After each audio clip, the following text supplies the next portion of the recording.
असम के डिब्रूगढ़ में शहीद हुए सैनिक को नम आंखों से दी विदाई।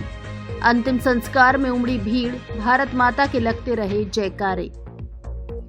आसाम के डिब्रूगढ़ में शहीद हुए खेरागढ़ उत्तर प्रदेश के लाल अर्धसैनिक बल के जवान मानवेंद्र शर्मा का अंतिम संस्कार रविवार की सुबह करीब 8 बजे उनके पैतृक गांव बिधोली में खेत पर हुआ। उनका पार्थिव शरीर शनिवार शाम के बाद गांव पहुंचा तो अंतिम दर्शन के लिए लोगों की भीड़ जुट गई। उनके पैतृक गांव बिधोली से सुबह से ही बड़ी तादाद में ग्रामीण उनके आवास पर पहुंच गए थे। आईटीबीपी के जवान आगरा जिले के लाल मानवेंद्र शर्मा का पार्थिव शरीर शनिवार रात करीब 9 बजे खेरागढ़ थाना क्षेत्र में उनके पैतृक गांव बिधोली में लाया गया।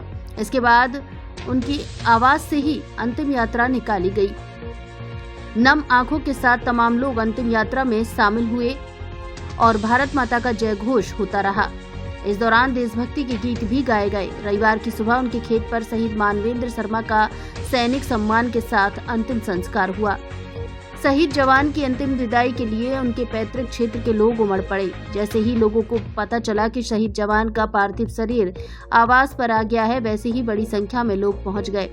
हालांकि उनके पैतृक गांव से सुबह से ही लोग आकर इंतजार कर रहे थे। आगरा जनपद के खेरागढ़ थाना क्षेत्र के बिधोली गांव के रहने वाले मानवेंद्र शर्मा अर्धसैनिक बल में जवान थे। वे असम के डिब्रूगढ़ में तैनात थे। 19 सितंबर को यूनिट में उनकी तबीयत बिगड़ी, उनके सैनिक अस्पताल में भर्ती कराया गया, परंतु वह 19 सितंबर की शाम करीब 7 बजे उनका देहांत हो गया। सेना के अधिकारी ने शहीद होने की जानकारी पिता दिनेश चंद को दी। सूचना पाकर स्वजनों में कोहराम मच गया। इधर शहीद होने की खबर सुनते ही बलिदानी की मां व पत्नी बदहवास हो गई। रिश्तेदार व गांव के लोग उन्हें ढांढस बंधाते रहे। वहीं देर रात से ही सभी लोग पार्थिव शरीर आने की प्रतीक्षा कर रहे थे। वहीं रविवार को पार्थिव शरीर पहुंचने के बाद उनके पैतृक जमीन पर उनका अंतिम संस्कार किया गया। जानकारी के अनुसार शहीद मानवेंद्र शर्मा 2013 में अर्धसैनिक बल में भर्ती हुए थे। उनके पिता दिनेश चंद किसान हैं, वहीं उनके चचेरे भाई भी सेना में हैं।